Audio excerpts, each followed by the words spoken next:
अस्सलाम वालेकुम। This is Mohammad Rana, psychologist and ABA therapist. आज हम बात करेंगे एबीए की टेक्निक्स के बारे में और इसके क्या क्या फायदे हैं और किन पर्सन्स के लिए एबीए थेरेपी क्यों जरूरी है।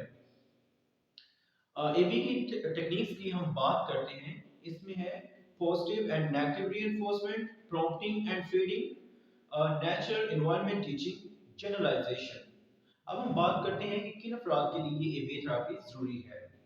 सबसे पहले हम बात करते हैं ऑटिज्म स्पेक्ट्रम डिसऑर्डर एएसडी वाले पर्संस के लिए, डाउन सिंड्रोम वाले बच्चों के लिए और पर्संस के लिए, और ADHD attention deficit hyper activity disorder वाले बच्चों के लिए, पैनिक पोस्ट ट्रॉमेटिक पीटीएसडी वाले पर्संस के लिए, और जो लोग इंटेलेक्चुअल डिसेबिलिटीज के साथ होते हैं या फिर स्पेशल एबिलिटीज के साथ होते हैं उनके लिए एबीए थेरेपी बहुत जरूरी है।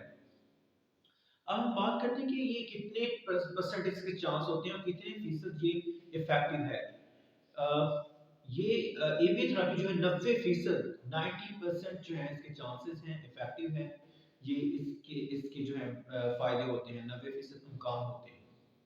अब हम बात करते हैं कि एबीए थेरेपी जो है वो इसके क्या क्या फायदे होते हैं। बच्चों के जो बोलने चलने के मसाइल होते हैं या बिहेवियरल प्रॉब्लम्स के साथ होते हैं, बच्चे प्रॉब्लम बिहेवियर्स के साथ बच्चे जो होते हैं या फिर पर्सन्स होते हैं, उनके लिए एबीए थेरेपी बहुत ज़रूरी है उनकी बिहेवियर मैनेजमेंट के लिए।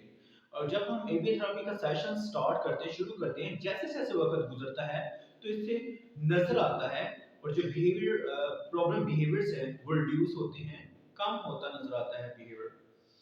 तो अब हम बात करते हैं इसकी क्या क्या फायदे हैं। सबसे पहले हम बात करते हैं कि लैंग्वेज एंड कम्युनिकेशन स्किल्स के लिए स्पीच थेरेपी के लिए भी एबीए थेरेपी बहुत ज़रूरी है।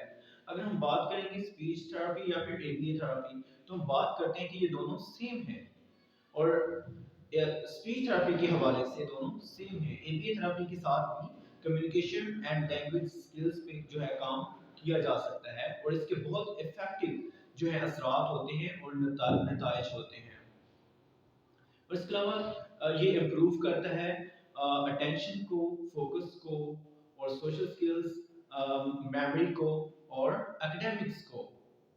जब हम एबी थेरेपी स्टार्ट करते हैं तो ये सारी चीज़ें जो हैं इम्प्रूव होती हैं। जैसे हमने पहले बताया, improve communication and language skills. और इसके अलावा है रिड्यूस प्रॉब्लम बिहेवियर्स।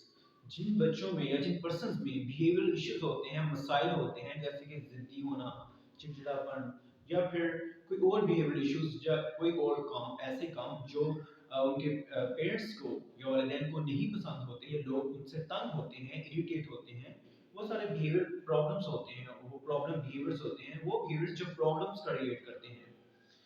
और उनके लिए उनकी मैनेजमेंट के लिए, बिहेवियर मैनेजमेंट के लिए ये थेरेपी बहुत ज़रूरी है।